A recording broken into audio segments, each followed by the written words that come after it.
costretti a lavorare oltre 10 ore al giorno, nessun riposo, nessun giorno di ferie in condizioni igieniche pessime, senza sicurezza per 3,20 € all'ora. Il blitz dei carabinieri è scattato nelle ore scorse, le pattuglie si sono fermate in 4 laboratori calzaturieri ad Altivole, Asolo e Borso del Grappa. 5 cinesi sono finiti in manette, 4 uomini trasferiti nelle carceri di Venezia e Treviso, una donna agli arresti domiciliari e 3 persone denunciate nell'inchiesta condotta in sinergia con la Procura di Treviso. Sfruttavano, controllavano e sorvegliavano i lavoratori, alcuni connazionali, altri pakistani, e proprio per questi ultimi il trattamento riservato era fatto di atti vessatori, insulti, minacce di licenziamento se non avessero obbedito, non solo. In particolare ad Altivole abbiamo verificato che i lavoratori cinesi erano stati collocati all'interno di strutture ricavate all'interno del laboratorio, peraltro dotate di riscaldamento. Invece i cittadini pakistani erano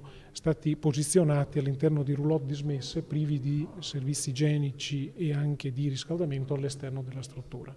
Al freddo mangiavano poco gli avanzi, giorno dopo giorno. Per i cinesi veniva riservato un occhio di riguardo rispetto ai pakistani sfruttati e fatti vivere in maniera disumana. 11 di loro sono stati sistemati in strutture protette. Sono stati collocati in strutture di accoglienza e nei loro confronti verrà avviato appunto grazie alla collaborazione che hanno dimostrato, un percorso di tutela e di protezione. Tutte le attività sono state sospese, tutte legate dallo stesso filo, sfruttamento e favoreggiamento dell'immigrazione clandestina.